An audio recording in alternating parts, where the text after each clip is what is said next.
Yeah, good evening, Subbalakshmi and Rajeshwari. Good evening, ma'am. Good evening, children. Yeah, so I just thought we'll do some part of real numbers today. Yesterday we saw probability. All right. I thought we'll do some portion of real numbers today. So this is the first one. I've shared my screen. Online students, visible, right? Yes, ma'am. Yeah. Ma'am. All right.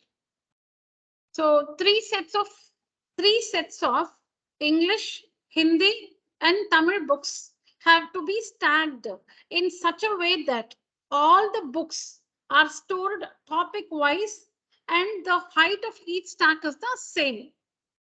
Okay, so topic wise here means in one stack there should be only English books. Meaning if you take any particular stack, it should have the books of the same subject. Any particular stack. Okay, when you consider any particular stack, or the books in that stack must be of the same subject. Either all must be English or all Hindi or all Tamil. You shouldn't, in one stack there should not be, some English books, some Tamil books, and some Hindi books. It should not be like that. That's what it is, stored topic wise. Okay, that is subject wise, and the height of each stack should be the same. So you're so particular in arranging the books, so you don't like your bookshelf to be like one tall stack, one short stack, and one medium stack. No, you don't like it. Yeah. So find the maximum number of books in each stack. Find the maximum number of books in each stack. All right. Then the number of English books is given, Hindi books is given, Tamil books is given. Assuming that the books are of the same thickness, yes, that's very important. See, maybe you have arranged, you have made stacks of 15 books. You have made stacks of 15 books, but supposing your Hindi book is very thick and your Tamil book is slightly thin. Each stack will have 15 books, but since the thickness varies, yeah, the height will vary because your Hindi books are thicker. So 15 books will be taller than 15 books of English because the thickness is smaller when compared to Hindi. All right, so that's very important. So assuming that the books are of the same thickness, only then the height also will be the same. Otherwise, you would have placed 15 books in each stack. But if the thickness is different, the height will also vary. Correct? Just imagine very thin books, 15 books in a stack. Thick books, 15 books in a stack. Tall, short, correct? Assuming that the books are of the same thickness, determine the number of stacks of English, Hindi, and Tamil books using FTA. That is the fundamental theorem of arithmetic. Okay, which mathematical concept is used in this problem? I've given you there itself FTA. So the chapter is real numbers and the concept is FTA. I'll correct the question. Okay, I'll correct the question. I shouldn't say FTA there. Anyways, you understand what it is. So the concept is fundamental theorem of arithmetic. Okay, more specifically, what's the concept? You'll have to decide if it is LCM or HCF. You'll have to decide if it is LCM or HCF. And it's very, very easy to decide if it is LCM or HCF. I'll tell you how. Now, the numbers in the question are 1335, 890, and 534. Children, see, you may know that you have to find the LCM or HCF, but please listen to me. Don't start working the answer. Please do not start working. Good evening, Shreyas. Good evening. Yeah. The signature, take a photo and send it on WhatsApp to me. Later. Yes, ma'am. Later, before the class ends, I want the picture on WhatsApp. Yeah. Now listen to the answer. So now we have these three numbers: 1335, 890, and 534. Okay. These are the three numbers. Now, how will the LCM behave? Okay, we're trying to understand how LCM behaves. For that, let's take smaller numbers like 4, 8, and 10. What is the LCM of 4, 8, and 10? You can guess. What is the LCM of 4, 8, and 10? The least common multiple of 4, 8 and 10? Multiples either. What is the least common multiple of 40? 40. 40 is the least common multiple. Okay. 4 tens are 40, 8 fives are 40, 10 fours are 40. 40. 20, okay, 20 will come in 4 and 10 tables, but not in 8 tables. So 40 is the LCM. The LCM of 4, 8 and 10 is 40. Now consider the numbers 2, 4 and 8. What's the LCM of 2, 4 and 8? What's the LCM of 2, 4 and 8? 8. Okay, the LCM of 2, 4 and 8 is 8 itself. So now how does LCM behave? Okay, the LCM of 3 numbers, we'll talk about 3 numbers now. Okay, 2 or 3 numbers. The LCM of 2 numbers or 3 numbers, whatever. We don't normally will not have a situation where we have 4 numbers. So we'll restrict it to 2, 3. Now the LCM of numbers, when you have 3 numbers, the LCM will be the greatest of the 3 numbers or a number greater than all the 3 of them. That's how it will be. The LCM of 3 numbers will be the greatest of the 3 numbers. Or if it is not the greatest of the 3 numbers, it will be a number greater than all the 3 numbers. So like in the first one, 2, 4, 8, the LCM is 8 itself, which is the greatest of the 3 numbers. In the second case, the greatest number is 10, but the LCM is not 10. It's something greater than that, 40.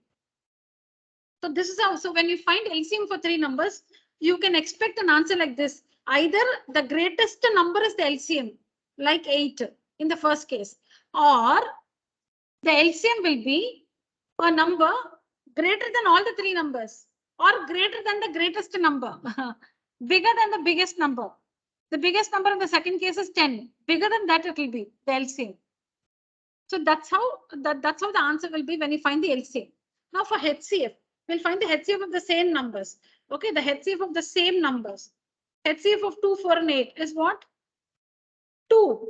And what is the HCF of 4, 8, and 10?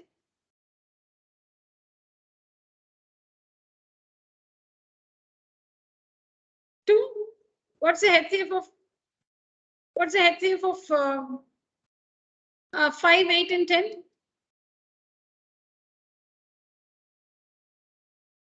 1. What's the HCF of 10, 15, and 20? 5. So in all the cases, what you see is, so if you take a HCF of 10, 20, and 30, what do you get? 10. So the HCF of 3 numbers can be the smallest of the 3 numbers, or a number smaller than all the 3 of them, or a number smaller than the smallest number. That's how HCF will always look like. HCF of 3 numbers. HCF of 3 numbers may be the smallest of the 3 numbers, or it will be a number smaller than the smallest number. No problem. Come. So you can see here, how's the HCF? How's the HCF? 2. It's the smallest number. What's the HCF here? 1. It's smaller than the smallest number. What's the HCF here? It's smaller than the smallest number. What's the HCF here? The smallest number itself. So let's just make a note of this one. Right on, all of you. In today's class also, question, I don't know, you can maybe write it later or you can write it now. That's your choice. Answer we are taking down now. We are working everything in today's class. Please note this, okay? Note.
How many of numbers you have, the same thing applies. I'm writing 3, that's all. Doesn't mean it applies only for 3 numbers. Even if you have 20 numbers, same rule holds good.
Taken down this one, children? Okay, okay.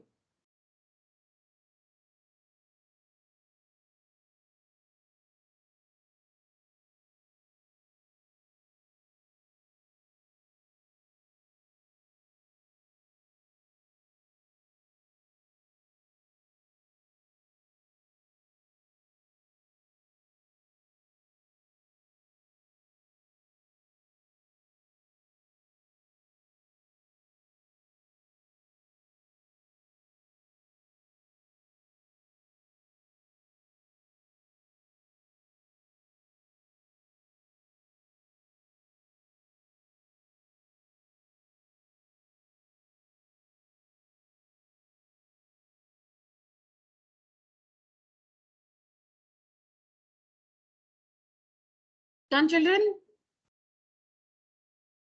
Online students, finish writing? Yes, ma'am. All right. So now, having understood this, it's so easy to, now the thing is you'll have to just find out if you have to use LCM concept or HCF, that's all it is. So if you can always guess the answer, what kind of answer you're expecting, you can always guess.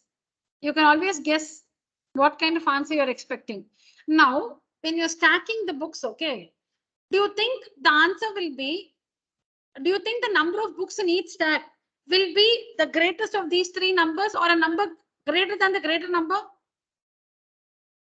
Do you think the answer can, okay, if supposing you're finding the LCM, okay, we'll just, okay, 1 minute. We'll say we are finding the LCM of 1335, 890 and 534. We'll assume. We don't know what is right. Now, supposing you find the LCM of these 3 numbers, what can be the LCM? The LCM can be 1335 or the LCM will be greater than 1335. Yes or no? Now, can the number of books in each stack be 1335 or a number more than 1335? How can it be? Correct. The number of books in one stack. The question is to find how many books should be there in each stack. In one stack, how many books you should place? For that, can the answer be 1335 or a number more than 1335? That means you should not find LCM. Because if you find LCM, you will either get 1335 as the answer or you will get a number more than 1335. No, how can the number of books in one stack be such a big number, right? So you have to find the HCF. So you have to find the HCF. So what can the HCF be? What can the HCF be? The HCF can be 534. Okay, it can be 534 or a number smaller than 534. That makes sense. Even if it is 534, so that Tamil books, all the books you should put in one stack. If it is 534, all the Tamil books in one stack, and then the other 2 subjects maybe in 2-3 stacks. Well, that is not the HCF here. Shreyashri, following? Yeah. Understand? So here you have to find the HCF and not the LCM. So the concept is HCF, not LCM. Now find the HCF of the three numbers. All right, find the HCF. So we have to find the HCF of 1335, 890 and 534. All of you find. So 1335, 890, 534. All of you find and tell me.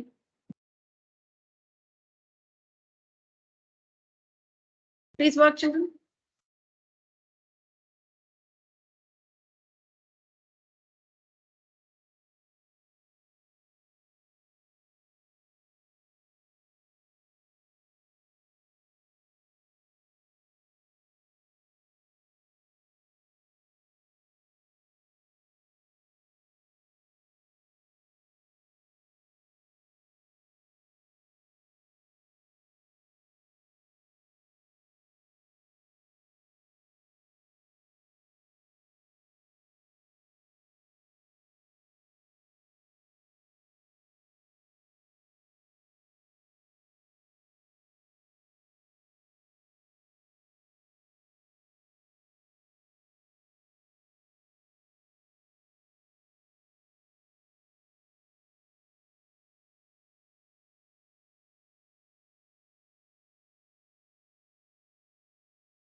Yeah, who can tell me? Ma'am, The HCF equal to 89.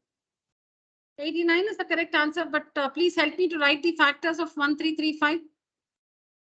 Yeah. 5 into 3 into 89. Okay, I will always start with 2. Then if it's not possible, 3. So 3 4s are 12. 1 remains, 4s are 12. 1 remains, 5s are 15. Now is this divisible by 3? 8 plus 5, 13. No. So now 5. 5 8s are 40, 5 9s are 45. And 89 is a prime number. 89 is a prime number. So we stop there, or you can write 89. Ones are like this. Okay, now here 2. 2, 4s are 8, 4s are 8. 1 remains, 5. So 5, 89 times 89 once. And again 2, 2s are 6 are 7s are 6 plus 2 8, 8 plus 7 15. So it's divisible by 3. 3 8s are 24, 9s are 27, 89 once. So this is how we write using FTA. If you have to use the fundamental theorem of arithmetic to find the LCM, HCF, this is what you should do. You must write like this. 1335 is equal to 3 into 5 into 89. This presentation should be there. Okay. 890 is equal to 2 into 5 into 89. And what is this? 534 is equal to 2 into 3 into 89. If you have to use FTA and find the HCF, children, you have to write every number as a product of its prime factors.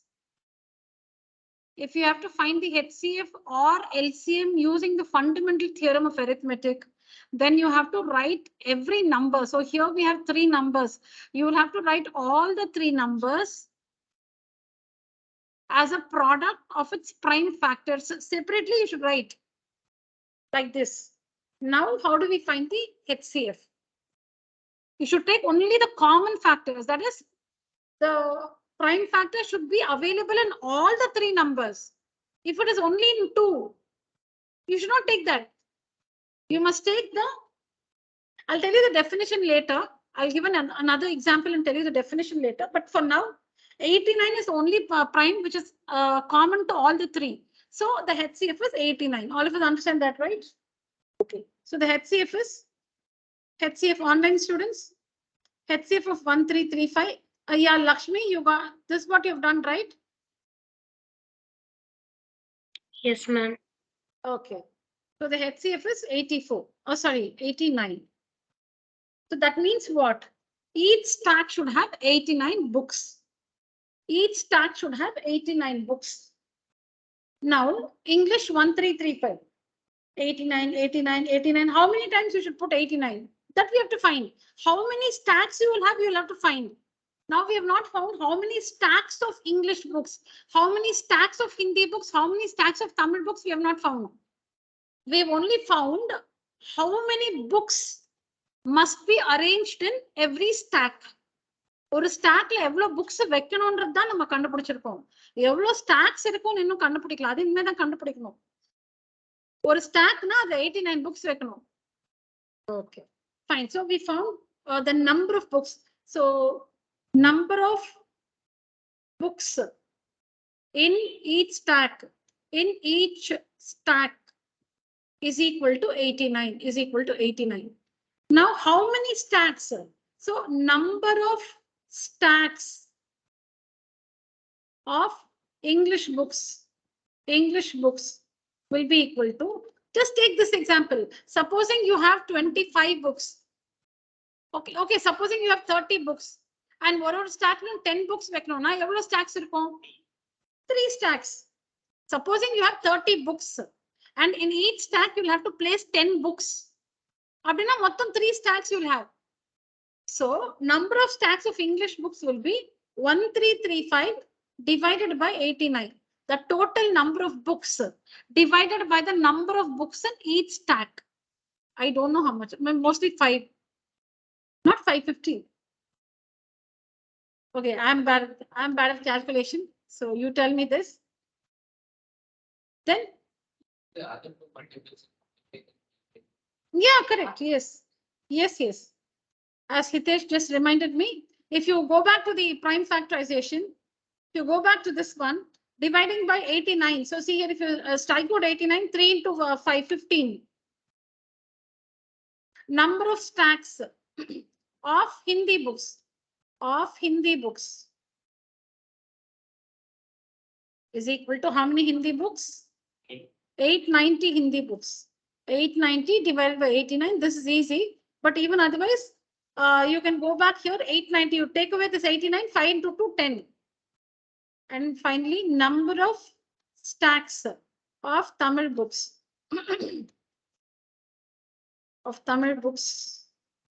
is equal to 534 divided by 89, which is 6. Now we should also find, determine the number of stacks. Okay, that's all we have to do.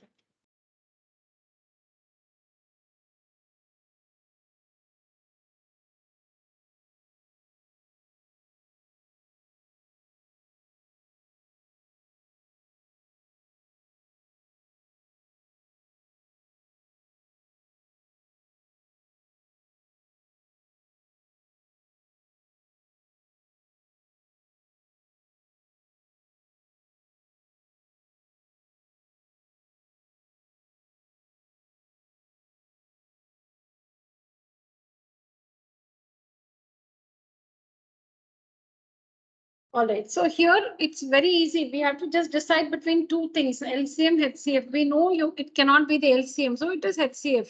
And we find the HCF like this. This is finding the HCF using FTA, the fundamental theorem of arithmetic.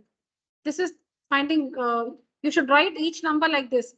I told you should write each number as a product of its prime factors. Then find the HCF. So that answers the question. How many books must be there in every stack? Number of books in each stack is 89, the HCF. And number of stacks we have found. Understood the question? Understood the question as well as the answer, children? Correct. So totally how many stacks will be there? 31 stacks. So totally you will have 31 stacks of equal height. Totally you will have 31 stacks of the same height. Okay, fine. So that's what it is. Now who can define? Let me ask the online students first. Define FTA. Define FTA. Or what is the fundamental theorem of arithmetic state? State the fundamental theorem of arithmetic.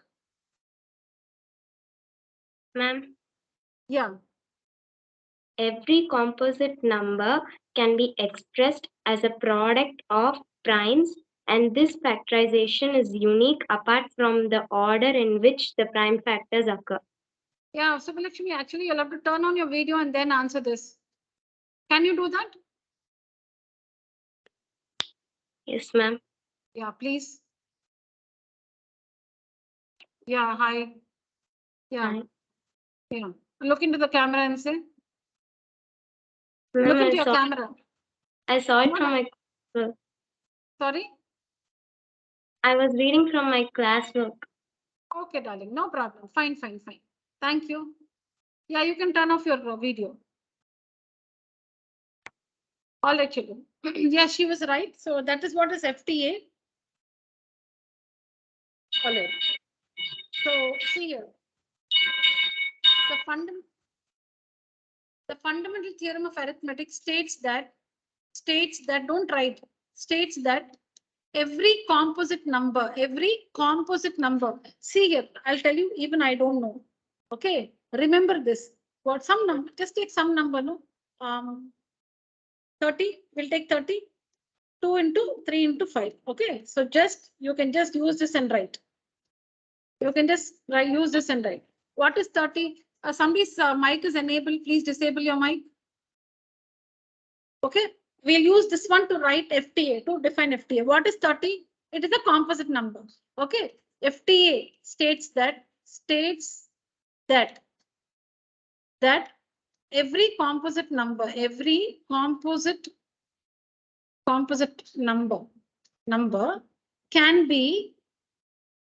can be expressed. Equal to means can be expressed. How do you write equal to in English? Can be expressed. Okay, can be expressed. For equal to can be expressed.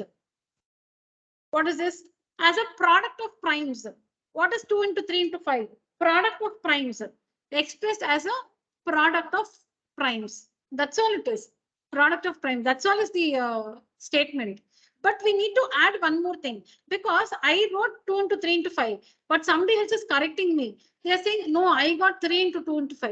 And there's another person who's telling me, no, but I got 5 into 2 into 3. So like this, people are giving me different orders, but they're all having the same factor 2, 3, and 5. Just that the order is different. Nobody can tell me some other prime. So you should just add that condition as a product of primes. Okay, every composite number can be expressed as a product of primes. And this factorization is unique. Is unique meaning all of us will get the same answer. Is unique meaning all of us will get the same prime factors. Is unique apart from the order in which the prime factors occur. So two conditions you have to give. What are the two conditions? The prime factorization is unique. All of us will get the same answer. But the difference can be apart from the order in which the prime factors occur. The order can be different. I'm saying 2 into 3 into 5. You're saying 3 into 2 into 5. So she's saying 5 into 2 into 3. She's saying 5 into 3 into 5. And he is saying 2 into 5 into 3. So like that, we can give different ways. So FTA states that every composite number can be expressed as a product of primes. And this factorization is unique apart from the order in which the prime factors occur. All right. Now, what is a composite number? What is a composite number? What is the difference between a prime and a composite number?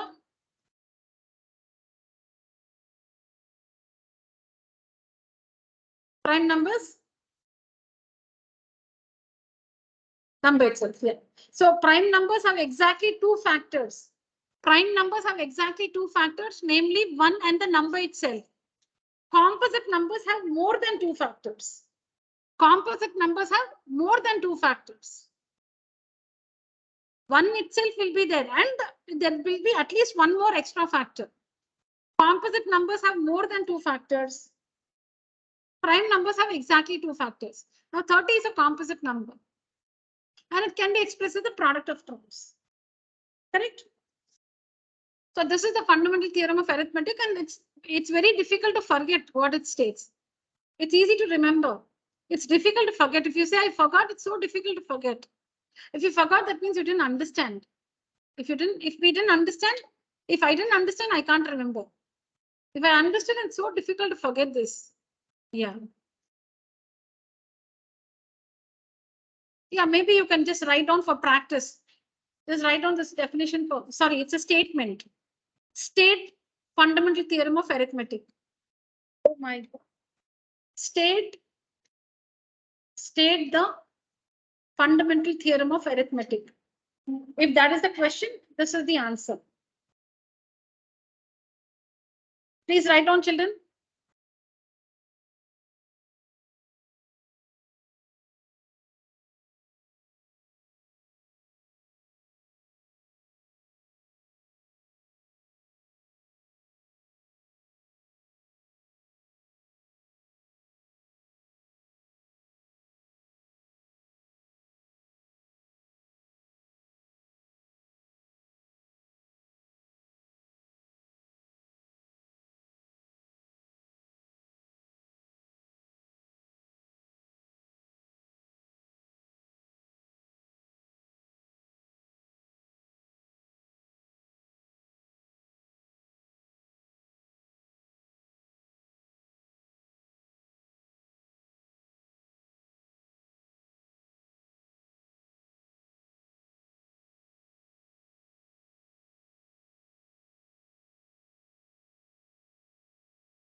Done, children?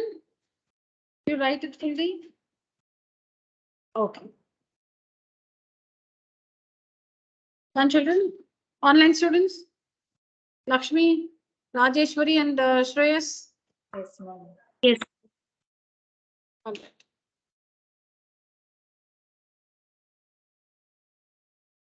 Okay, so we answered this one, I think. This is over, right? The first one we completed. So what mathematical concept is used there? HCF, using the fundamental theorem of arithmetic. But they've given FTA, so I think we can still answer HCF for this.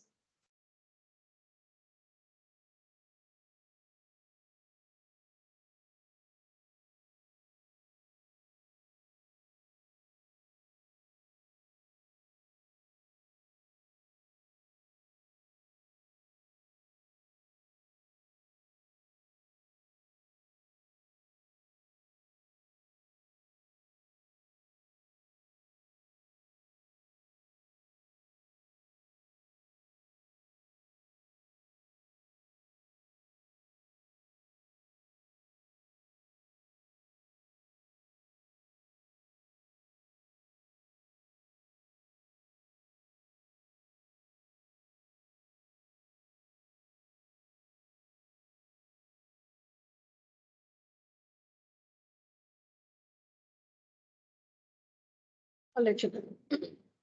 Next one. This one you may not have, so I'm not doing this.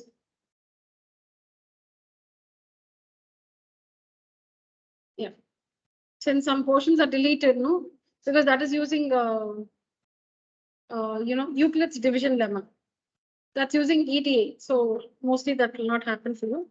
Now this one, express this whatever expression is given there as a decimal number without actual division.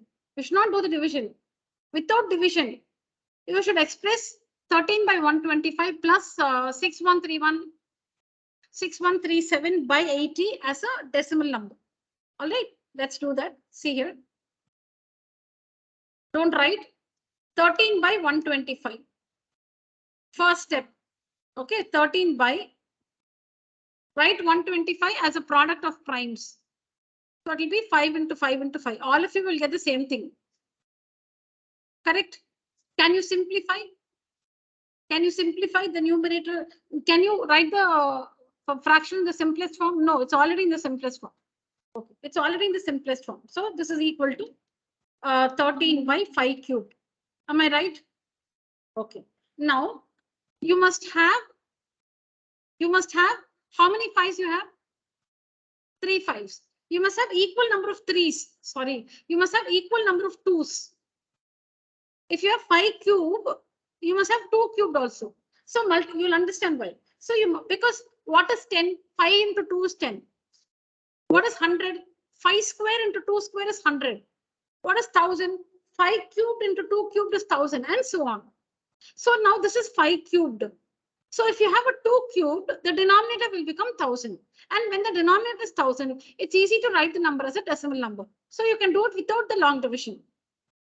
When you bring the denominator to 10, 100, 1000, 10,000, and so on, you can write the fraction in the decimal form without using the long division.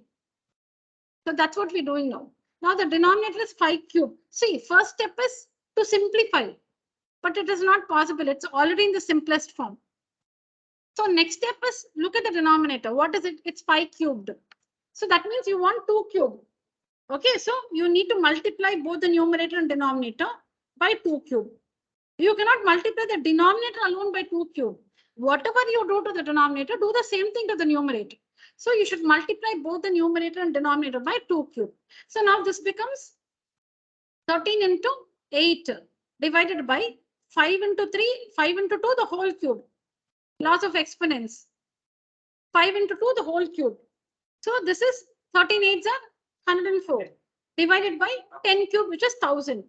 1000, which is nothing but 0.104. So we have written this as a decimal number without using the long division. Do the same thing with the second number. 6137 by 80 is equal to 61. Don't do anything to the numerator. Numerator, don't find the prime factors, only denominator. Okay, so what is this? 2 to the 4, 4 to the 8, 8 to the 16, 16 5s are 80. This is what you will get. So you will get 6137 divided by 2 to the power 4 into 5. This is what you will get. All of you will get the same thing. Because of FTA. What does FTA say? The prime factorization is unique. 80 is a composite number. Okay. So it can be expressed as a product of primes. And the factorization is unique, except the order. So all of us will get the same answer, 2 to the power 4 into 5. All of us will get the same thing because of FTA. Okay. Next, can it be simplified? Can the fraction be simplified? How do we, check that? Look at the denominator. What are the factors? 2 and 5. So check if the numerator is divisible by 2 or 5. Is the numerator divisible by 2? No. Is it divisible by 5? No. So it's in the simplest form. So it is in the simplest form. You don't have to check the other tables. You don't have to check if it's divisible by 3 or 7, because if the numerator is divisible by 3, the denominator also should be divisible by 3. But the denominator is clearly not divisible by 3 because it does not have 3 as a prime factor. All right. So step 1, look at the take the denominator, use FTA and express the denominator as a product of primes. Step 2, express the fraction in the simplest form. That is, if it is possible, cancel numerator and denominator. Denominator has only 2 and 5 as factors, but the numerator is not divisible by 2, not divisible by 5, which means it is already in the simplest form. Now, how many 2's? Which one is more like 2 to the power 4? There are more 2's. So you must match the 5's. You cannot reduce the 2's. You cannot bring 2 to the power 4 to, meaning 5 is raised to the power 1. You must increase the power of 5. You cannot decrease the power of 2. Don't try to decrease the power of 2. You should increase the power of 5 to the power of 2. Okay. So now 6137 by 2 to the power 4 into 5 is already there. But you want 5 to the power 4. Yeah. So you should just. Why can't we? Which one by 2? Then you should divide the numerator also by 2, no? No, but the numerator is not exactly divisible by 2. Then you are again using the long division. When you're dividing the numerator by 2, you have to use a long division again. But you should not use a long division. Yeah. So 5. So how many 5's you need? You need 3 more 5's, correct? You need 3 more 5's. So whatever you do in the denominator, do the same thing to the numerator. So now this is nothing but 6137 into 125 divided by 2 to the power 4 into 5 to the power 4.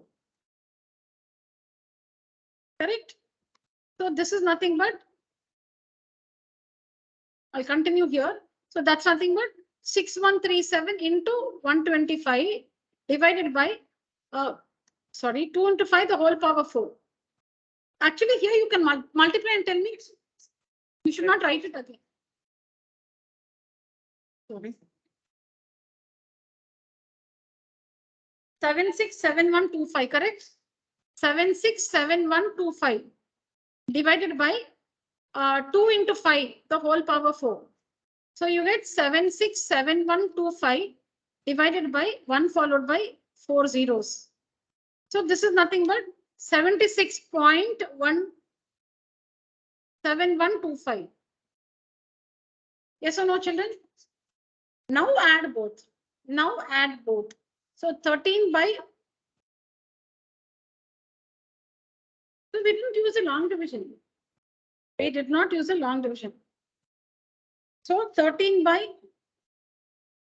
125 plus 6137 by 80 is equal to 0.104 plus 76.7125, which is 76.8166. Was that easy to understand? Yes. Right on, children.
Good evening, Priyasha. Good evening, ma'am. Yeah, later please text me why you couldn't join the first 1 hour. All right, text me Okay. later. Yeah. Yeah, sure.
The slide is over.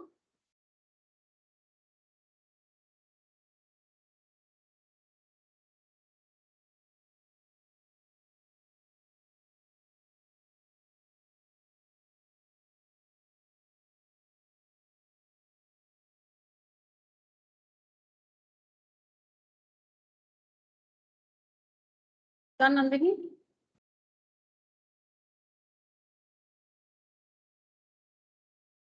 The answer continues here. The answer continues. It's continued. After this is this slide.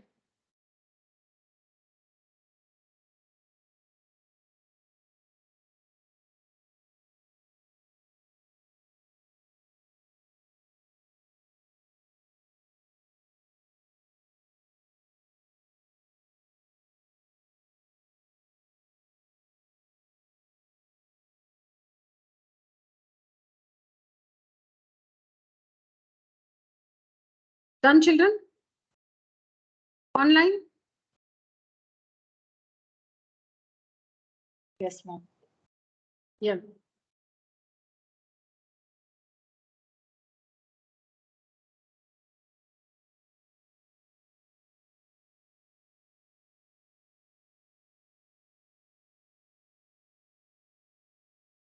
All right. We did this and not this one. This also you know that.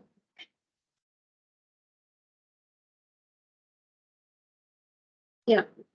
Comment on the decimal expansion. Yeah, why don't you try this? All of you have learned this chapter in school. Please write down the question and try this one.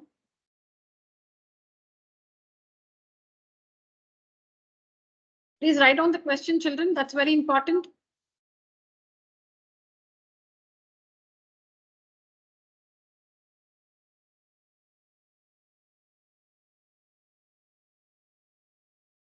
TD meaning terminating decimal, non-terminating repeating decimal. Okay. TD is terminating decimal.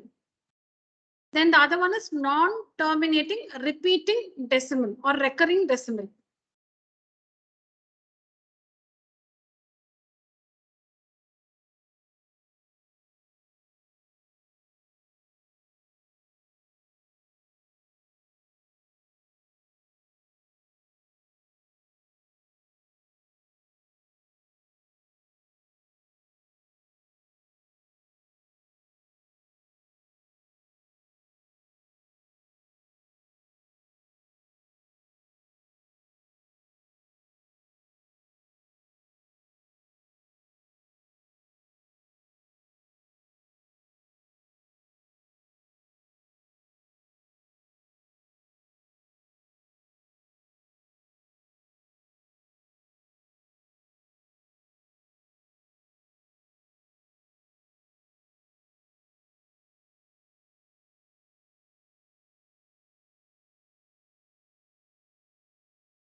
Yes, children.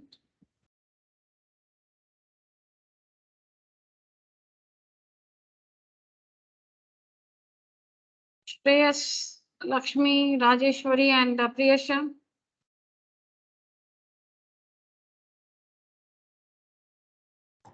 Yes, ma'am. Yeah. Is it terminating or non-terminating repeating?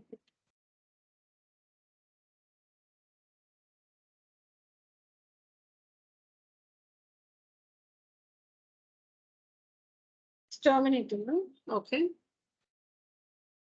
Let me have a look.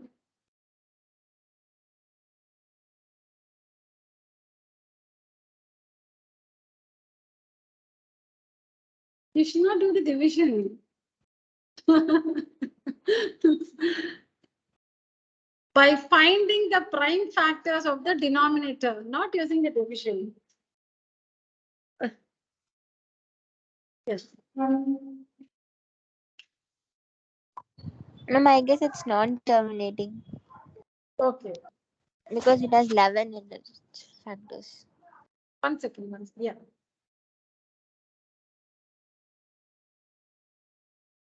Correct. Very good. So here I've got an answer. I have got the correct answer from Kanishka. Yes, Priyasha, please complete now. You feel it's non-terminating, repeating, is it? Yes, ma'am. Okay, fine. Lakshmi, Shreyas and Rajeshwari.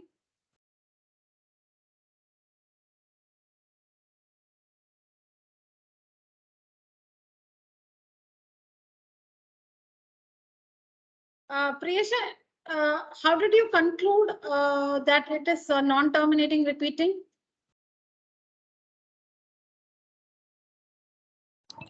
Ma'am, it has 11 in its factors other than Sorry? 5 into. It has 11 in its factor. 11 as a Very good. factor. Very good. Very good. Yes, because it has prime factors other than 2 or 5. That is the criteria, right? The criteria for a terminating decimal is that the denominator must have factors 2, 5 or both 2 and 5. But nothing other than 2 and 5. Correct. The deciding factor is right. Okay, let's do it now. I'm happy that you know the concept, Priyasha. That's very important. Very good. All right. So now let's take the fraction 2827 by 5500. Okay. First, we'll have to write the numerator as it is. We have nothing to do with the numerator. Express the denominator as a product of primes. Okay. So what is 55 and 100 it is, right? 55 means 11 into 5 and 100 is what? 2 into 2 into 5 into 5. These are the factors. If you want to find, you can find you like this 5,500 to all that you can do, or 55 and 100. You can just do that in your mind. You can just do that in your mind. 5500 is 55 into 100. 5500 is 55 into 100 and 55 is 5 into 11 and 100 is 2 square into 5 square. 100 is 2 square into 5 square because 100 means there will be two twos and two fives. For 10, there is 1 2 and 1 5. For 100, there will be 2 twos and 2 fives. For 1,000, 3 twos and 3 fives. 10,000, 4 twos, 4 fives. All right. So you can make out the primes now. 2 square into 5 cubed into 11. Am I right? Correct. 2 square into 5 cubed into 11. Okay. Next step. What step 1 was to write the denominator as a product of primes. We did that. Step 2, simplify the fraction if possible. Simplify.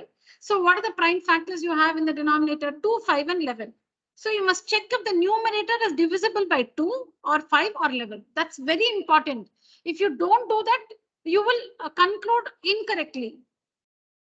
Step 1, prime factorization. Express the denominator as a product of primes. That is step 1. Step 2, simplest form. Step 2, simplest form. If you miss this step, your conclusion may be incorrect. Now for simplest form, the prime factors in the denominator are 2, 5 and 11. Is the numerator divisible by 2? No. Is the numerator divisible by 5? No. Is the numerator divisible by 11? We don't know. So we have to check that. So let's check. If you know the test of divisibility, you can use the test of divisibility, 2827. What's the test of divisibility? The sum of the digits in the even and odd places. Odd places, 8 plus 7, 15. Even places, 2 plus 2, 4. The difference is 11. It's a multiple of 11, so it's divisible by 11. The difference of the The difference of the sum of the digits and the odd places and even places is a multiple of 11. So the number is divisible by 11. Odd places, 7 plus 8, 15. Even places, 2 plus 2, 4. Difference, 11, which is a multiple of 11. So it's divisible by 11. That's a test of divisibility for 11. It's okay if you don't remember that. That's okay. You can say straight away divide. You can straight away divide by 11. 11. And it is divisible by 11. So 11 ones are, 11 twos are 22. 6 is the remainder. 11 fives are 55. 7 and 6. So this is nothing but 257 over 2 cubed into 5 cubed. So at this stage, 2 square.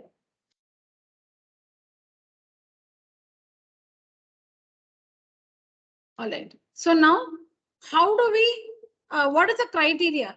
How do we conclude that a fraction has a terminating decimal or a non-terminating repeating decimal expansion? Now, you may also be wondering why we are not talking about non-terminating, non-repeating decimals. Okay, why are we not talking about non-terminating, non-repeating? Maybe she does not know. That's why she's not, saying that. She's only talking about terminating and non-terminating, repeating. Maybe she does not know what to say for non-terminating, non-repeating. Because non-terminating, non-repeating decimals do not have a P by Q form. This one has a P by Q form. A non-terminating, non-repeating decimal will not have a P by Q form, but we are working with P by Qs. We are working with fractions. And fractions have only two kinds of decimal expansions, either terminating or non-terminating, repeating. We cannot talk about non-terminating, non-repeating here because we are working with a fraction. Non-terminating, non-repeating decimals do not have a P by Q form. So that is not at all here. That is, we don't have to talk about that here. Okay, now at this point, okay, what is the criteria? If the denominator, the prime factors of the denominator is 2, 5 or both 2 and 5, terminating decimal expansion. If there's a prime factor other than 2 or 5, then non-terminating repeating. This is the criteria. Supposing the denominator has only 2's or only 5's or a combination of 2 and 5. It can be 2 cubed and 5 to the power 11 also. The powers of 2 and 5 can be different. The powers of 2 and 5 can be different. But the denominator should have the denominator in the simplest form. Actually, simplest form it is. Okay, so the denominator can have only 2's or only 5's or both 2's and 5's. But there should not be any factor other than 2 or 5. But if you conclude at this point, before putting the fraction in the simplest form, you're wrong because you will say 11. 11 is other than 2 or 5. So non-terminating, repeating, you would have said. Non-terminating, repeating decimal expansion, which is wrong because you did not put it in the simplest form.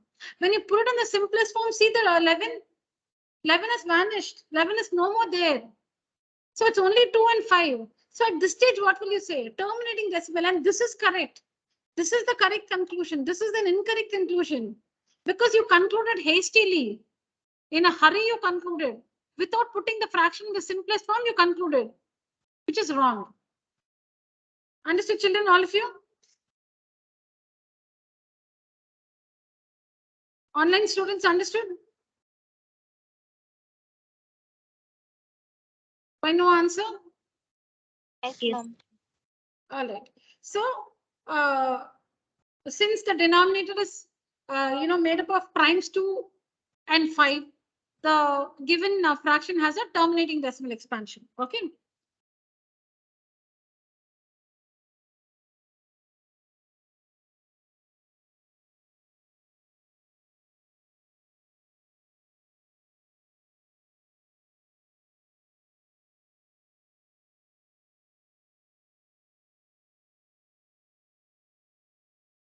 Has a terminating decimal expansion.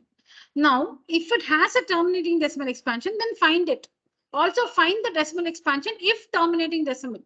If it is a terminating decimal, then find the decimal expansion.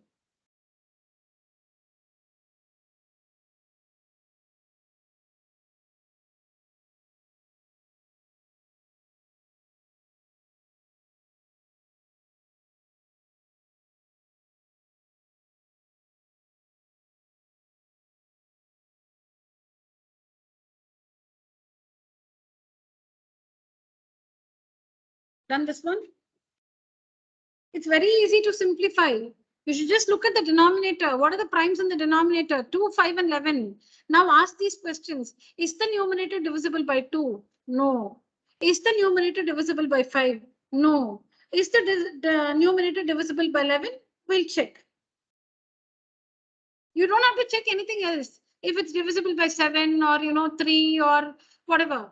Because even if the numerator is divisible, the denominator will not be divisible because you don't see a 3 or a 7 in the denominator.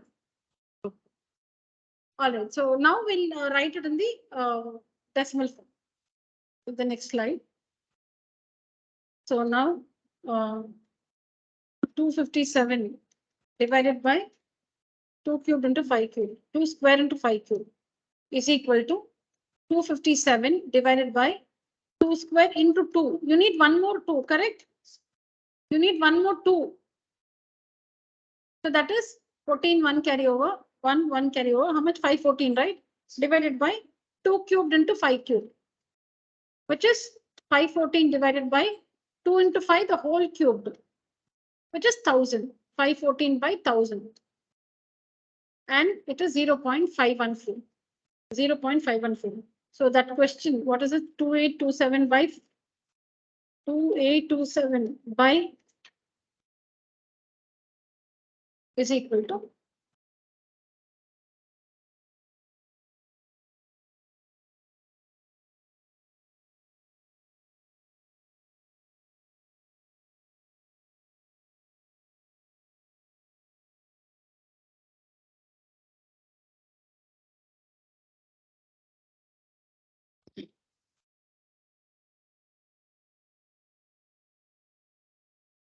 understood, children?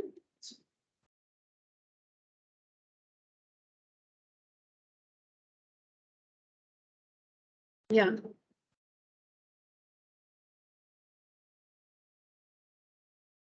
Yeah, try this one.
You've understood it correctly, but you've gone wrong somewhere. I'm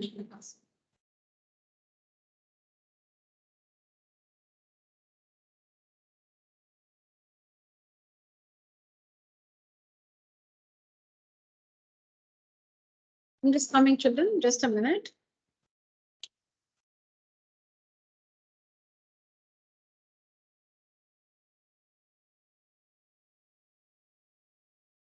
Just a minute, children.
Yes, children, I'm back.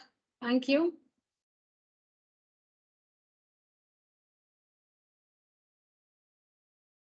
Yeah. So I'll just write the answer, check if I'm right, and if you also have the same thing.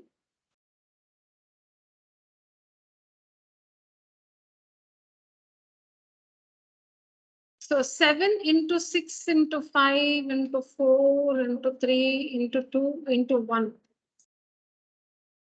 plus 3 is equal to, what should you do? You multiplied? No. You multiplied? No. You not now, actually. Every year, not now. You not multiply. So we need to take out online students. What is the first step?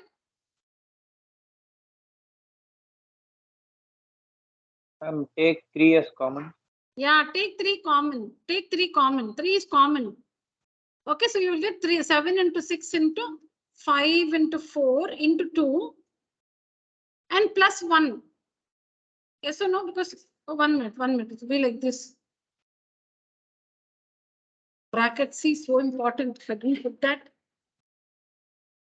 Yeah, because 3 is common. So 3 into this one is the first part plus 3 into 1 is 3, the second part. Yes or no, children? The bracket is very important. See here, 3 into this one is this plus 3 into 1 is 3. So you should put a 1 here, not a 3. Then now we'll have to multiply, of course. So it will be, I don't know, 1. 1680 plus 1. 1680 plus 1, which is 3 into 1681. Now find the prime factorization of 1681. Already it's a composite number, but you should, it should be as a product of primes. There should not be a, see now, for example, see, I'll tell you more clearly. 20 is equal to 2 into 10. This is wrong. 20 is equal to 2 into 10 is wrong, meaning it doesn't satisfy the definition. It's not a product of primes. You must write 20 is equal to 2 into 5. Yeah, prime factorization of 1681.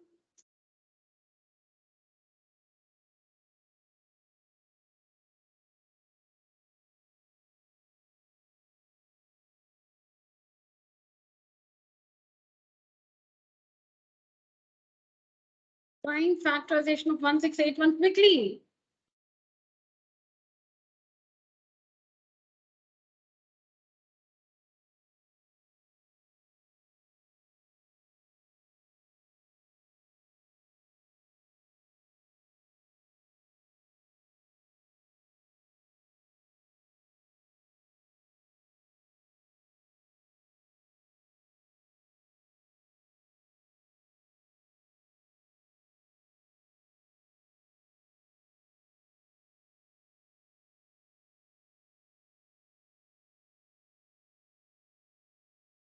No.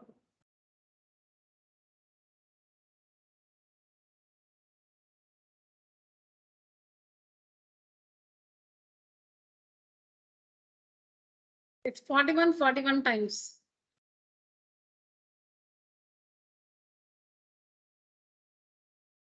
Okay. So it is 3 into 41 into 41. Now, yeah. Now, why is this expression a composite number? What is the definition? Use the definition. Yeah, because you're able to express it as a product of primes. What's the definition of a prime number? I'm sorry. What is the definition of a composite number? It should be capable of being expressed as a product of primes. And here you see the given expression can be written as 3 into 41 into 41, where 3 is prime, 41 is prime, 41 is prime. Product of prime. So it's a composite number. The given expression can be written as a product of primes, as a product of primes. Therefore, it is composite. Therefore, it is composite. You will not write all this, Hitesh? Yeah.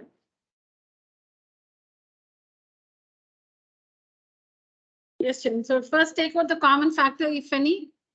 First take out the common factor and then do all this. And the final step should be a product of primes.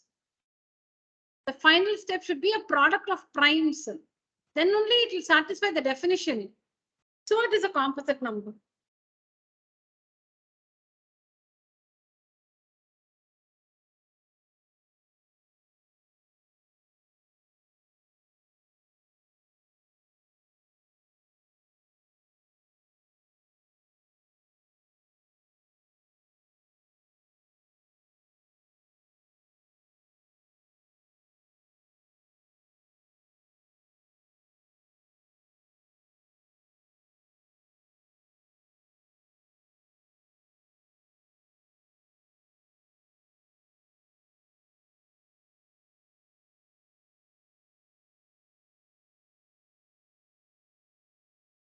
Done, children?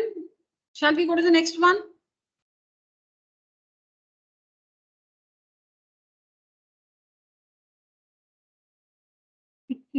That's a difficult question, but in the chapter squares and square roots in 8th standard, we've come across numbers like this, where we had to find the square root of 1681 by long division method. Okay, so with that memory, you should be able to recall. Yeah. Or sometimes, when you're not finding any prime number which is divisible, then you should just assume maybe it is it's a product of two primes, and you should guess. It ends with 1, no? 1681 ends with 1. And it lies between what is 40 into 40? 1600. 50 into 50? 2500. Now this number 1681 lies between 40 and 50, because 40 into 40 is 1600, 50 into 50 is 2500. So this number 1681 lies between 40 square and 50 square, and it ends with a digit 1. So it may be 41 into 41 or 49 into 49, because 9 nines are 81. 1 is 1. So only if it is 41 into 41 or 49 into 49, it'll end with the digit 1. But it cannot be 49 into 49, because if it's 49, then it will be divisible by 7. But when we tried to divide by 7, it was not divisible by 7. Then it cannot be 49 into 49, because 49 means it should be divisible by 7. But it cannot be, because the number was not divisible. We tried 2, 3, 5, 7. It was not divisible by 7. So it has to be 41 into 41. So like that, we'll have to guess. Or maybe a perfect cube, like that you'll have to guess. But mostly these numbers we've come across in 8th standard. So with that memory, we'll have to do it.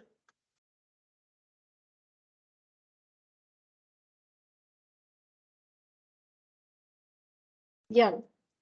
Next one. Yeah, this also is an 8th standard question. Answer this.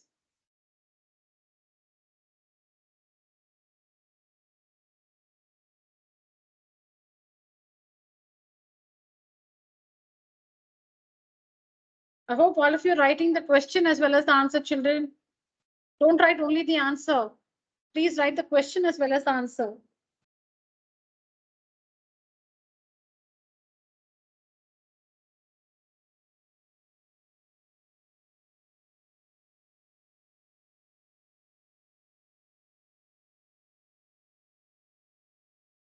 Oh, sorry, it's changed. Yeah.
Yeah, what's the answer, children?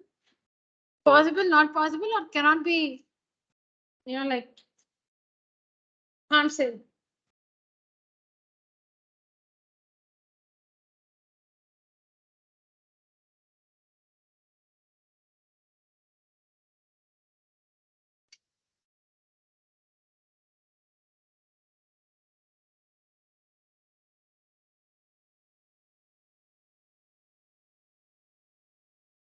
Online students, Shreyas, Rajeshwari, Lakshmi, and Priyasha.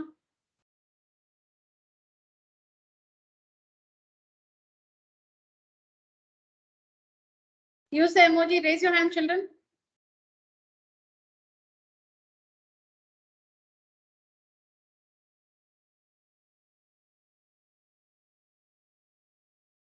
Priyasha, are you there?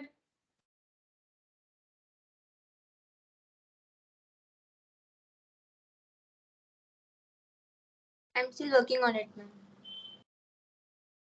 No.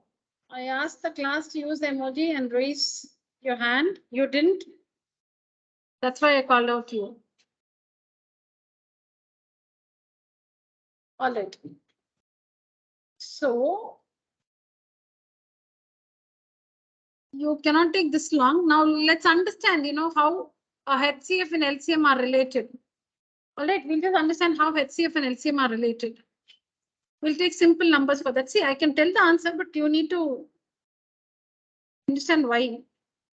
So now the LCM of 8 and 10. What's the LCM of 8 and 10?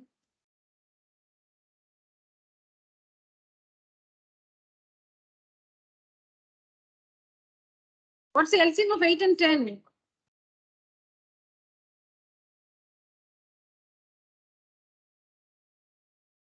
What is the HCF of 8 and 10? What's the LCM of 5 and 15?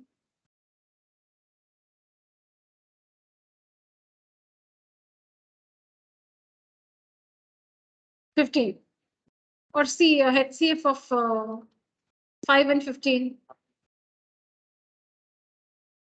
What's the LCM of say 7 and 13?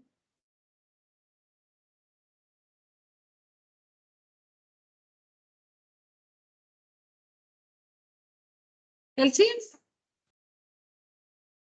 HCF is 1. LCM? 91. The product. Now you can see here 40 by 2, 20, 15 by 3, 15 by 5, 3, 91 by 1, 91. Why it could have been 2, no? It could have been 91. See, the HCF could have been 2 also. It's so what do you understand? That the HCF is always a factor of the LCM, or the LCM is always divisible by the HCF. The HCF, you can understand anyways. The LCM is always divisible by the HCF. Or is it difficult? No. The numerator LCM is always divisible by the HCF, or the HCF is always a factor of the LCM. Okay. So now divide 23 and 2, 8, 9, 8, 0, 0. Divide. If you get 0 remainder, it is divisible. So it is possible. If you don't get 0 remainder, that means it's not divisible. So it's not possible.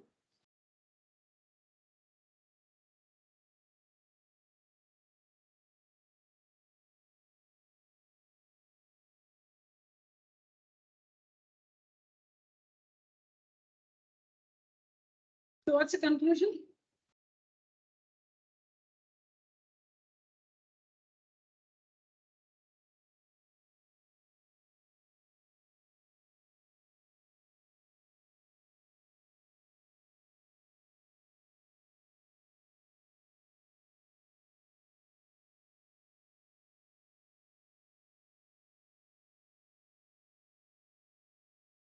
Divide, children. Tell me the quotient and the remainder. What's the quotient? Yeah, no, divide and tell me the quotient and the remainder. 2? The quotient, huh?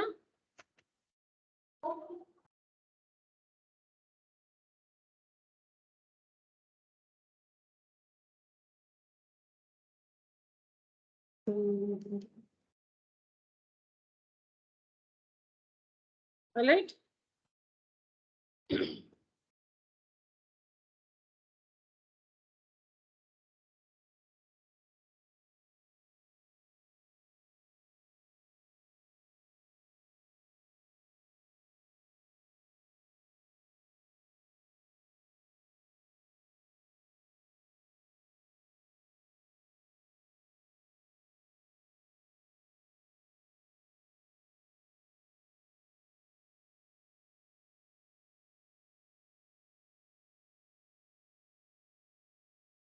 Correct. Huh? And the zeros come down, so you'll get 2 more zeros.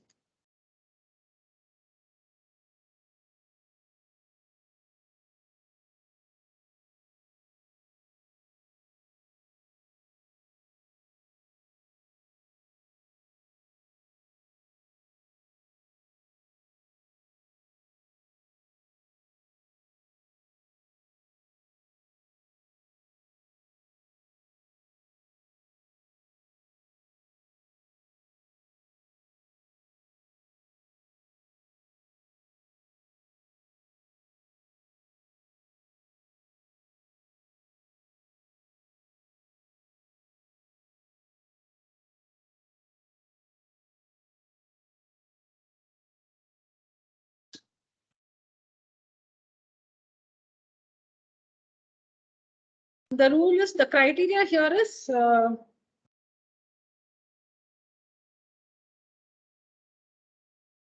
deciding factor, you know, the deciding factor, or what we call the criteria. The criteria is HCF should be a factor of the LCM. This is the criteria. The HCF should be a factor of the LCM. That's the criteria.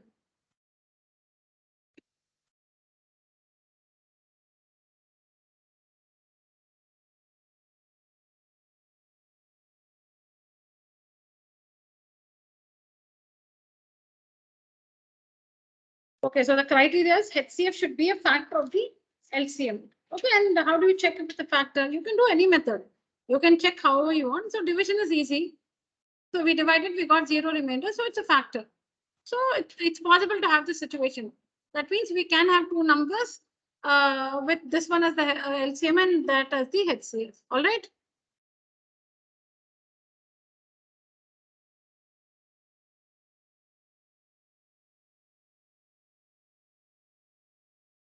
Got it, children?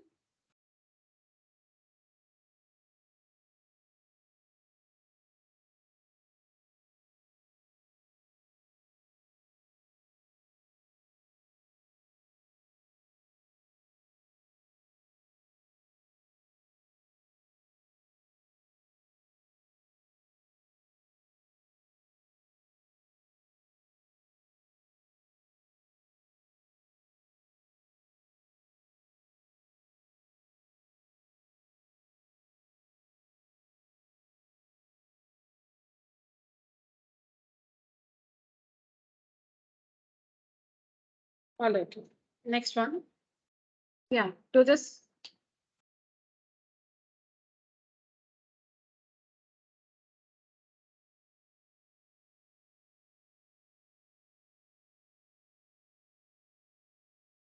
Yeah, please try this one, children.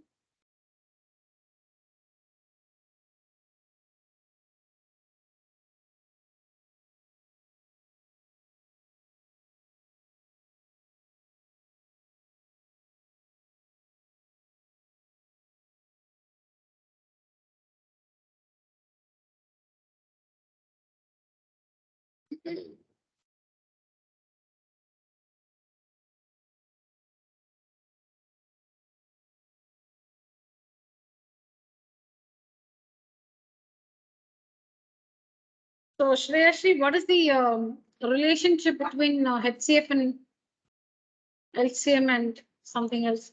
No, I don't ask. What relationship should be used to answer this question?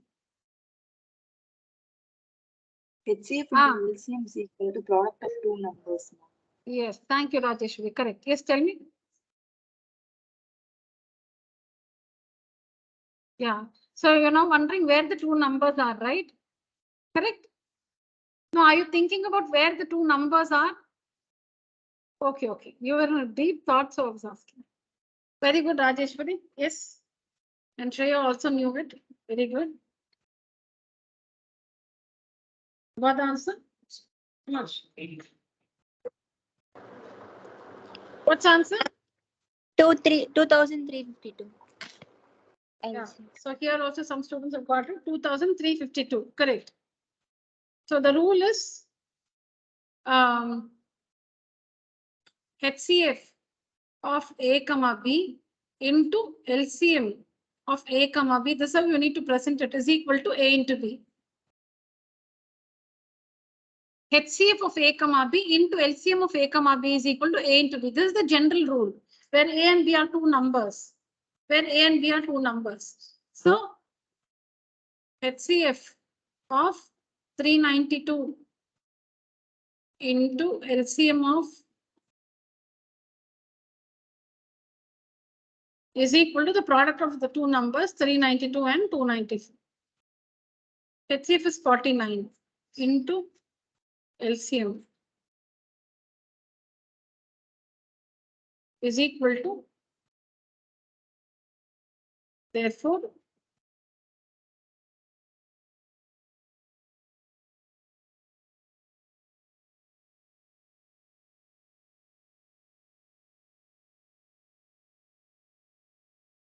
two, 3, 5, 2.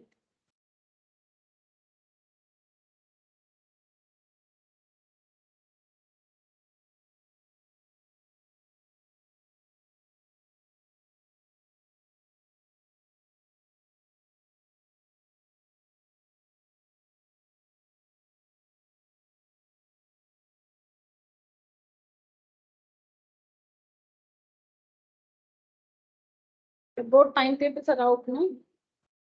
The board timetable. It's just released. She just told me it starts on February 20. I'll tell you. Relax. What happened? No. February, some painting, drawing, and all that. I think the main exam start in March. You see, I didn't see.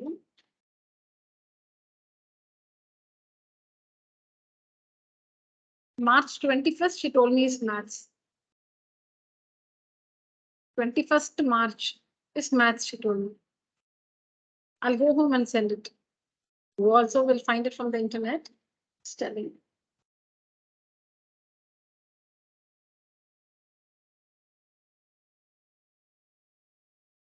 So how many of you are taking science after 10th? With maths and biology, computer science. Not decided? Not yet decided. Biology, maths. Not yet decided. Pure science, meaning without maths. Biomaths. Your brother is an engineer, so you're going to become a doctor.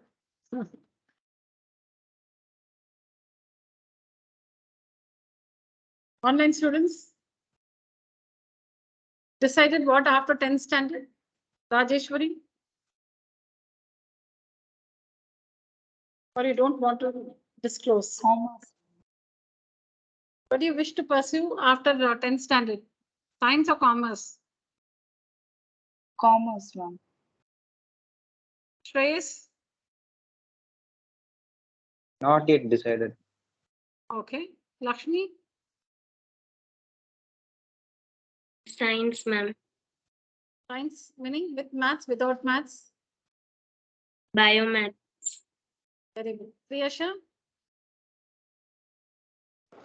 Pure science, ma'am. Okay. Meaning without maths. Yeah, without maths. And Computer Physics, science. chemistry, biology with computer science. Yes, ma'am. Okay, good.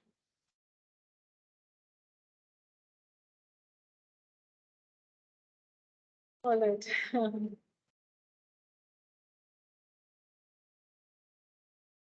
So Rajeshwari, you wanted to become a chartered accountant or a cost accountant? Decided beyond Not yet 12th decided. standard? Sorry? Not yet decided. Not yet decided. Okay. I took commerce for the fear of science. I was scared of physics, or rather, I never listened to the class. I was always laughing and talking. I was very talkative. I used to laugh and, play the fool in the class. So I never understood much of physics. And in my days, there were no tuitions also. So we had to do self-studies. And in ICSE, we had to study 2 years books, 9th and 10th portions. So all that was a nightmare for me. I could manage chemistry and biology. Though I used to laugh and talk in the class, chemistry, biology was kind of okay. But physics, I was not able to manage. So I thought I can't do well in science. And so I took commerce. I didn't take commerce because I wanted to take commerce. I didn't want to take science because I was not sure about physics. So I took commerce. Yeah. So I always get a smile on my face when somebody says I'm taking commerce. Nice. Okay. Everything has a bright future because after your education, it's your effort that counts, So somewhat to say education qualification is just to have that after your name, and after that, it's all your effort. So with your effort, you can reach any height. So commerce has scope, science has scope, arts also has scope. Everything is knowledge. Everything, is because most of us take science because we feel it's, like not so good enough to take commerce or arts. And here, that's what I hear from people, they're like, you have to study science, whether it comes to you or doesn't come to you. You have to take science because somebody else has taken science, somebody else has become a doctor, somebody else is an engineer. And that way, that is so stressful. See, you're all little minds, you're just 15 years old. So you cannot handle that stress. You have to decide what comes to you easily or what you like. If at all you can understand what you like and what you don't like, you need to understand what comes to you easily and follow that. You cannot force yourself to do something. So that's very important to decide what after 10th standard. So till 10th, we have to study science, we have to study maths, we have to study social studies, whether you like it, you don't like it, you have to. Because that is elementary knowledge. We need to know. After that is what you like, which you have to study. Because you can see today, there are many engineers, many people who are well qualified and they become stand-up comedians or they become, they settle down in a village and they start agriculture or they settle down somewhere to do their passion. Or some people, I don't know how they earn, but they stop doing anything and they just travel around the world. But maybe they have lots of money to do that. I don't know, but there are couples who give up on everything and they just start traveling around the world. Not everybody, like we just see all this on internet. So like that. So ultimately you can see for your life, you have to do your profession and that has to be your passion because you're going to do your profession for your life and that has to be your passion. So if that is not your passion, it's difficult because you cannot always do something for money. For money, you cannot always do everything. So when I was in school, I loved maths. Not that I was very smart, but I liked the subject. I was not very smart or something. There were people better than me in the class, but then I liked the subject. And the thing is, it came to me without working. I never worked maths when I was a student. I should just read and remember. We had 3 years portions for, no, 2 years for 9th and 10th. We had ICSE volume 1 and volume 2, both for 10th boards. And I could remember everything just by reading. I've never worked mathematics. Now I'm working. All that I did not work in school, I'm working now. Before the exam to practice, I used to open a book and write the date and everything neatly and settle down. You know, I used to tell myself I have to work. I wouldn't have crossed even one page. I'll put my pen down and start reading maths. I was never able to work. So I used to read it, not once. I used to do it so many times. I used to read, keep doing it. I think like up to 3 times, I used to never feel that I remember. 4th, 5th time, I had to make sure that I'll not forget. Because that was one thing in me always. I never like to forget anything. Either I don't read it, or if I read it, I should not forget. It was always my, my criteria. So if either I omit 2 chapters, so I didn't read it, so I couldn't answer questions from that chapter. Or if I do it, then I should do it to perfection. So like that, I used to do a lot of revisions, but I did math only by reading. And I think that was the fun part of it. So that way I like math. So, but I did not like, physics was not difficult for me. So I gave up on science and I took up commerce because I was scared of physics. And then at my days, I had no goal and all that, I did not, there was nothing like I wanted to become this and that. I knew nothing like that. So simply studied commerce. And after 11th and 12th, simply do BCom with no idea, I did not have any passion, meaning I was not career oriented. I did not want to take up a job. That I was very sure. Because I knew that 8 hours, 10 hours outside the house will not work for me. I was very sure about that. I cannot stay outside the house for 10 hours and who will manage the house? So I was very sure about that. And I love cooking. I still love to cook. So considering all that, I thought I should do something sitting at home only. And that love for maths. So I thought I should be a teacher. And I also understood that I will love being a teacher because I was raised in a joint family. So I had my younger cousins with whom I, tested my teaching skills. And they all used to do well. I used to like force them to sit and study. And I was always interested in teaching. I was always interested in any time of the day you call me to teach something which I know, I was ready. So 2 things I confirmed. 1, I love the subject maths. 2, I was very passionate about teaching. I was very, very passionate about teaching. So both put together, love for maths, passionate about teaching. So become a teacher, teach maths. Science also I love. I can teach science because not that I remember, but I can at least read the books and recall whatever, because we had fantastic teachers in school. It's not, schooling is not like you people have today. My generation people are the luckiest, or till there, we were the luckiest, till then, because the generation earlier to ours also were very lucky. They had still great teachers. The commitment of teachers is coming down day by day. So ours was the last generation to have committed, dedicated teachers. Last generation. This generation, I'll tell you, I don't know what you feel. This is my opinion.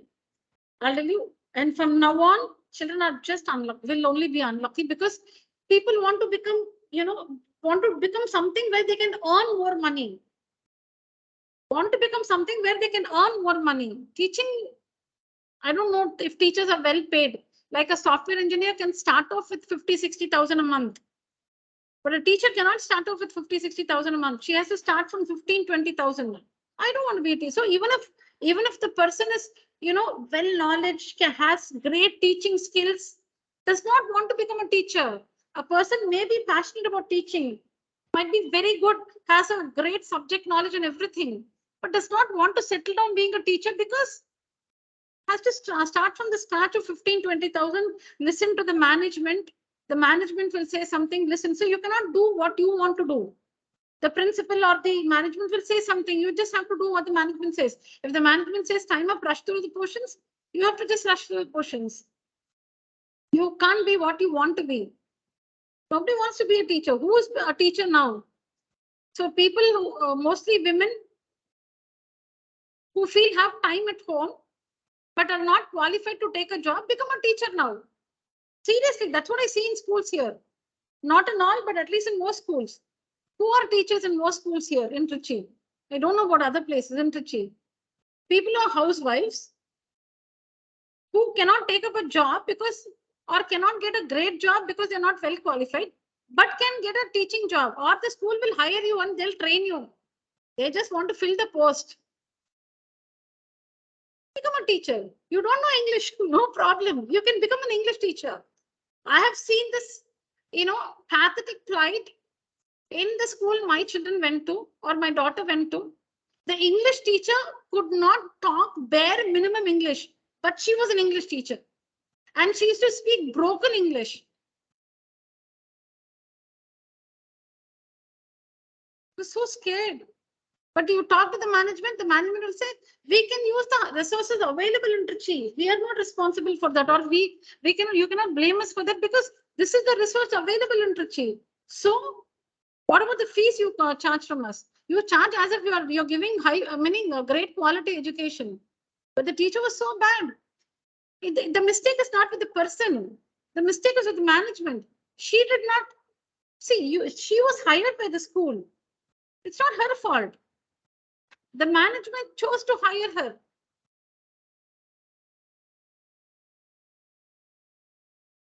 This is the plight. And today, tuitions are in great demand because you're not learning from your teachers in school. Well, I never went to any tuition, or students of my generation, never. Tuitions were of least demand. Very least demand was tuitions. Because our teachers taught us so well that no one went out of the class without understanding.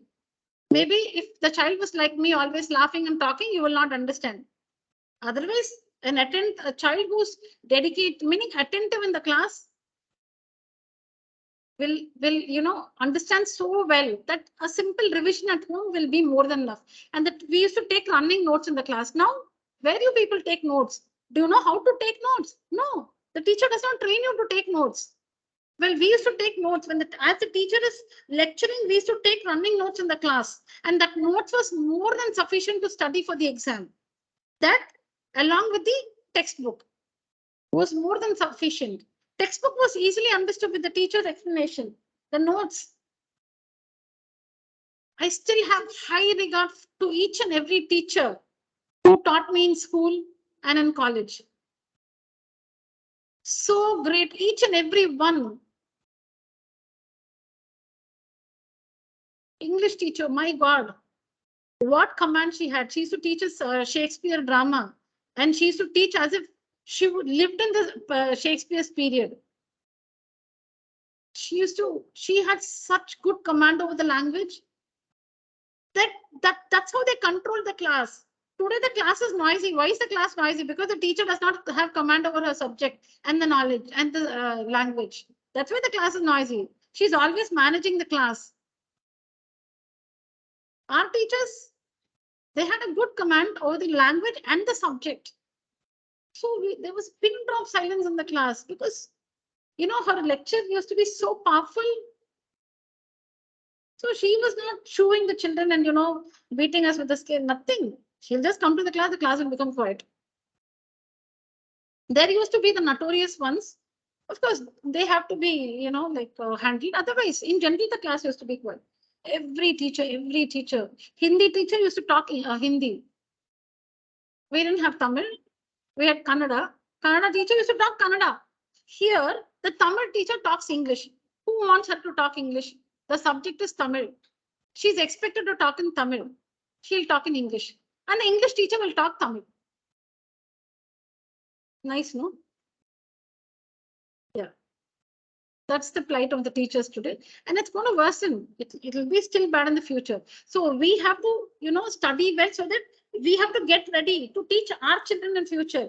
Otherwise, we'll have to run behind the, tuition centers or, big edtech companies like Akash and Byju's and spend all your work hard in one place and dump your money in another place.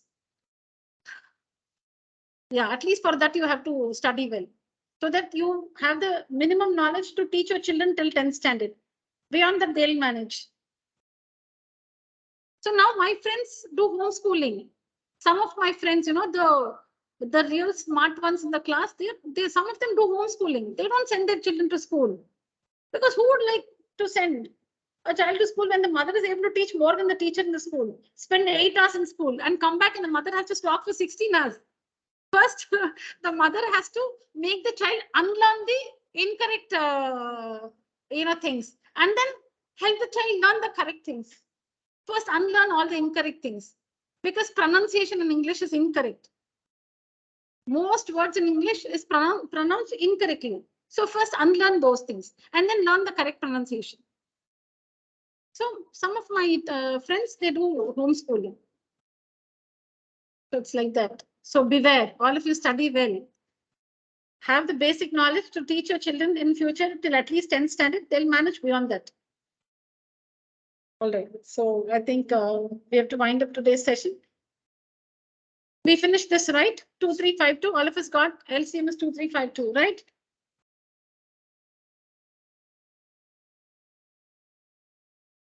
Okay, we'll just do this and wind up the session for today, children. Let's just do this and finish today's session.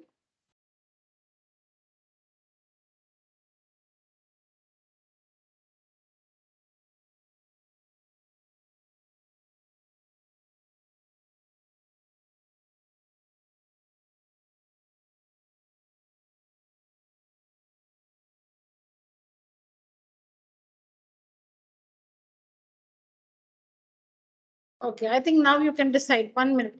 Shreyas, tell me, after how many decimal places will this fraction terminate? Will the decimal expansion of this fraction terminate? 3 places. Huh? 3 places. 3. You're sure? Yes, ma'am. Okay. So we should not come to hasty conclusions like this. You're wrong. It's not 3.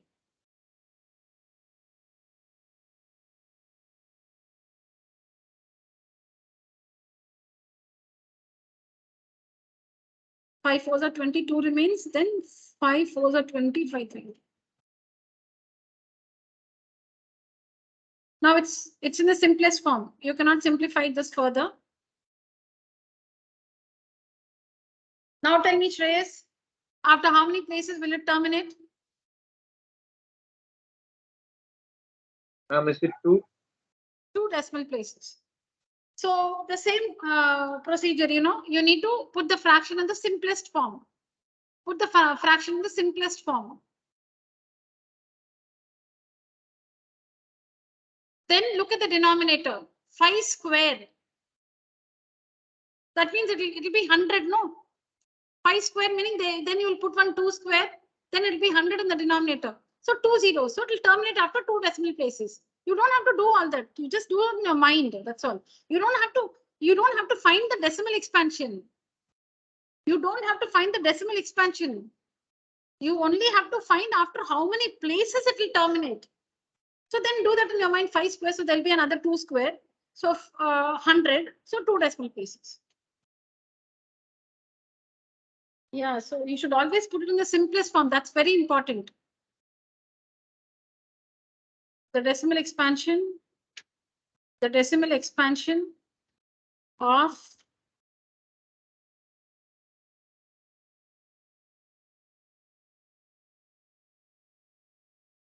will terminate after 2 decimal places or 2 places of decimal. 2 decimal places or 2 places of decimal. 2 decimal places. Next one, 216 by 2 cubed. That means 2 into 2 into 2 into 5.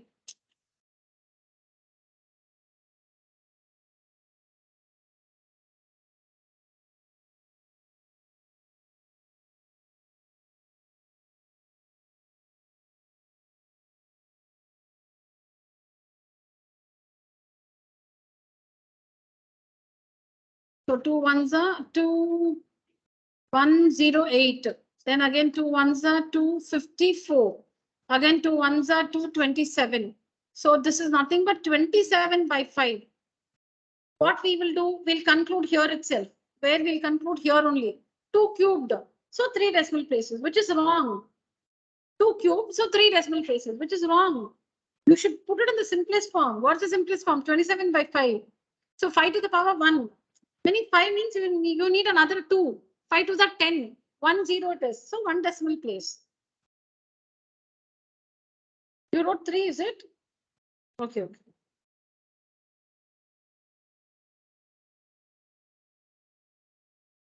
So the decimal expansion of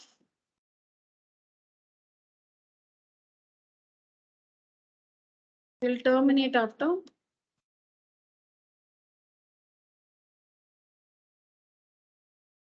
one decimal place. I'll just write DP, 1 decimal place. 1 decimal place. Because the simplest form is 27 by 5. Understood, all of you?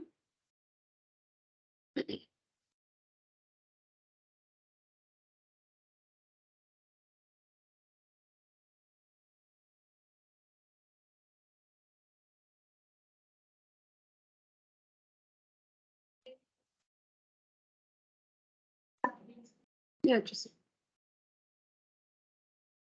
done writing, children? Online students? Yes, Class, ma'am. lower your hands. Lower your hands, all of you. Online students, lower your hands. Priyasha, lower your hand. All right. Thank you. So Priyasha, Rajeshwari, Shreyas and Lakshmi. Very good. All right. Finish writing. The 4 of you online. Yes, ma'am. Yes, ma'am. Otherwise, Yes. take a screenshot and complete it. If you have not finished, please take a screenshot and complete it.